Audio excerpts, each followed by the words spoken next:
नमस्कार, the leader Hindi में आपका स्वागत है। मैं हूं आपके साथ अलाना खान। बुलेटिन की शुरुआत करते हैं आज की बड़ी खबरों के साथ। 14 महीने बाद तीनों कृषि कानून हुए वापस, किसानों के आगे झुकी मोदी सरकार। किसानों के विरोध के आगे आखिरकार मोदी सरकार को झुकना पड़ा। प्रधानमंत्री नरेंद्र मोदी ने तीनों विवादित कृषि कानून वापस लेने का फैसला किया है। पीएम ने शुक्रवार सुबह ये बड़ा ऐलान किया। उन्होंने कहा कि सरकार ये कानून किसानों के हित में नेक नियत से लाई थी, लेकिन हम कुछ किसानों को समझाने में नाकाम रहे। वहीं किसान नेता राकेश टिकैत ने कहा, संसद से कानून वापस न होने तक आंदोलन वापस नहीं लेंगे। हम उस दिन का इंतजार करेंगे जब कृषि कानूनों को संसद में रद्द किया जाएगा। विपक्षी दलों ने भी कृषि कानून वापस लेने पर सरकार पर निशाना साधा है।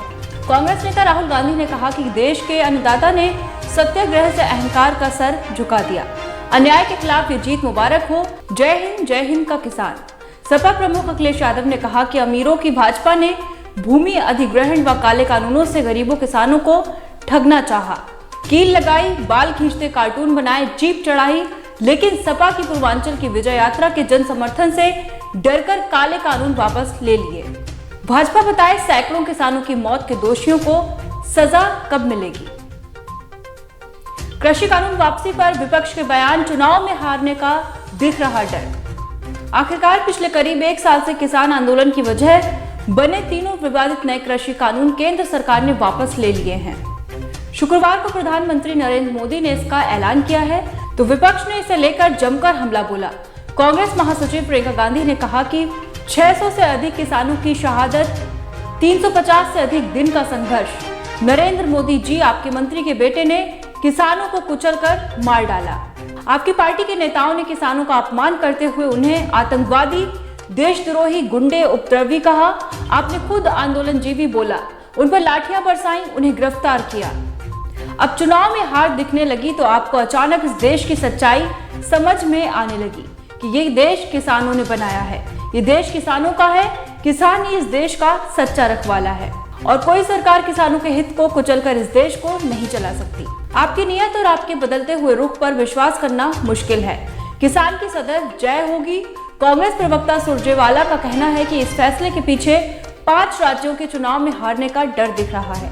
वहीं बसपा सुप्रीमो मायावती ने कहा, मरने वाले किसानों के परिवार को सरकार मदद दे। दिल्ली के सीएम अरविंद केजरीवाल ने कहा कि आज का दिन भारतीय इतिहास में 26 जनवरी और 15 अगस्त की तरह लिखा जाएगा। केंद्र सरकार को किसानों के संघर्ष के आगे झुकना पड़ा और तीनों काले कृषि कानूनों को वापस लेना पड़ा। आज किसानों ने सभी सरकारों को बता दिया कि जनतंत्र में सरकारों की हमेशा जनता की बात सुननी पड़ेगी। बंगाल की मुख्यमंत्री ममता बनर्जी ने कहा कि हर एक किसान को मेरी हार्दिक बधाई, जिसने अथक संघर्ष किया और क्रूरता से विचलित नहीं हुए। ये आपकी जीत है। इस लड़ाई में अपने प्रियजनों को खोने वाले सभी लोगों के प्रति मेरी गहरी संवेदना है। मोदी सरकार के साथ आए अमरिंदर, बोले पंजाब में बीजेपी से सीट शेयरिंग करके चुनाव लड़ूंगा। तीनों नए कृषि कानून रद्द करने के प्रधानमंत्री नरेंद्र मोदी के ऐलान पर पंजाब के पूर्व सीएम कैप्टन अमरिंदर सिंह ने खुशी जताई है। उन्होंने कहा कि बीजेपी से सीट शेयरिंग करके विधानसभा चुनाव में उतरेंगे। कैप्टन ने पहले ही कहा था कि जैसे ही कृषि कानून रद्द होंगे और किसान आंदोलन खत्म होगा तो वे बीजेपी के साथ मिलकर चुनावी ताल ठोकेंगे। अब ये बात तय भी हो गई है कि सूबे में 3.5 महीने बाद होने वाले चुनाव कैप्टन भाजपा के साथ मिलकर ही लड़ेंगे। कृषि कानूनों की वापसी पर किसान नेता सरदार वीएम सिंह का रिएक्शन, किसान का लाभ देखना है, किसान नेताओं का नहीं। किसान नेता राष्ट्रीय किसान मजदूर संगठन के राष्ट्रीय अध्यक्ष सरदार वीएम सिंह ने तीनों कृषि कानूनों की वापसी पर कहा कि किसान नेताओं का नहीं, एक एक किसान का फायदा देखा जाए। वीएम सिंह के अनुसार जो संघर्ष किसानों ने किया था वो आज भी गांव-गांव में चल रहा है। जब तक एमएसपी पर गारंटी नहीं मिलती, किसान को लाभ नहीं होगा। तो वहीं किसान नेताओं ने बॉर्डर पर मिठाई खाकर जीत की खुशी जाहिर की है। गुरुग्राम में खुले में नमाज से मुक्त देश का ऐलान, अभियान चलाने वाले भिड़े दोनों हिंदुत्ववादी संगठन, आंदोलन हाईजैक करने की तोहमत। गुरुग्राम में पिछले कुछ महीनों से सार्वजनिक जगहों में नमाज के खिलाफ आंदोलन चल रहा है। इसके आगे अब प्रशासन को भी झुकना पड़ रहा है। अब तक 17 खुले स्थानों में नमाज अदा करने की अनुमति रद्द की जा चुकी है। आंदोलन करने वाले संगठनों का कहना है कि अब वो देश भर में अपना अभियान चलाएंगे। और खुले में नमाज से देश को मुक्त करेंगे। लेकिन इस बीच दो हिंदूवादी संगठनों में आंदोलन का श्रेय लेने की होड़ भी शुरू हो गई है। 5 दिन में दूसरी बार यूपी में पीएम महोबा में अर्जुन बांध का लोकार्पण। 2009 में माया सरकार में हुआ था ऐलान। पूर्वांचल के बाद अब प्रधानमंत्री नरेंद्र मोदी बुंदेलखंड को साधने पहुंचे। 12 साल में पूरी होने वाली अर्जुन सहायक परियोजना का लोकार्पण किया। इस परियोजना का ऐलान 2009 में मायावती की सरकार में हुआ था। चुनाव का समय है, इसलिए 5 दिनों के भीतर पीएम का यूपी में दूसरा दौरा है। महोबा के बाद पीएम झांसी जाएंगे। महारानी लक्ष्मीबाई को नमन करने के बाद वो दुर्ग की तलहटी से देश को राष्ट्र रक्षा का संदेश देंगे। कार्यक्रम में मुख्यमंत्री योगी आदित्यनाथ, रक्षा मंत्री राजनाथ सिंह, राज्यपाल आनंदीबेन के अलावा कई मेहमान शामिल होंगे। एलओसी क्रॉस करने से पहले पकड़े गए 3 नाबालिग पाकिस्तान में बैठे आतंकी कमांडर के संपर्क में थे। कश्मीर के कुपवाड़ा में पुलिस ने एलओसी क्रॉस करने की कोशिश कर रहे 3 नाबालिगों को पकड़ा है। पुलिस के मुताबिक ये तीनों पाकिस्तान अधिकृत कश्मीर में बैठे आतंकी कमांडर के संपर्क में थे। एसएसपी युगल मनहास ने बताया कि एक खास सूचना के बाद पुलिस ने तीनों को कुपवाड़ा के एक ठिकाने से पकड़ लिया। उन्होंने कहा कि दक्षिण कश्मीर के पुलवामा जिले के रहने वाले तीनों लड़कों से एक आतंकवादी कमांडर ने संपर्क किया था।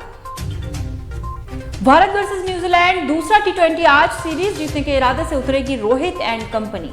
रांची के JSCA इंटरनेशनल क्रिकेट स्टेडियम में आज टीम इंडिया और न्यूजीलैंड के बीच दूसरा टी20 मैच खेला जाएगा। भारतीय टीम दूसरे टी20 मैच में जीत के साथ 3 मैचों की सीरीज अपने नाम करने के इरादे से मैदान पर उतरेगी। वहीं न्यूजीलैंड के लिए आज का मुकाबला करो या मरो से बिल्कुल भी कम नहीं होगा। जयपुर में खेले गए पहले टी20 मैच को भारत ने आखिरी ओवर में 2 गेंद पहले 5 विकेट से जीतकर अपने नाम किया था। कौशाम्बी में ट्रक और वैन की टक्कर, कार्तिक पूर्णिमा स्नान को जा रहे 2 श्रद्धालुओं की मौत। कौशाम्बी के कोकराज थाना क्षेत्र में कसिया गांव के पास शुक्रवार सुबह अज्ञात ट्रक ने कानपुर से प्रयागराज जा रही वैन को टक्कर मार दी। हादसे में वैन ड्राइवर सहित एक अन्य की मौत हो गई, जबकि 4 लोग घायल हो गए। घायलों को इलाज के लिए पास के प्राइवेट हॉस्पिटल में भर्ती कराया है। वैन सवार सभी लोग आपस में रिश्तेदार हैं, जो कार्तिक पूर्णिमा पर प्रयागराज संगम स्नान करने जा रहे थे।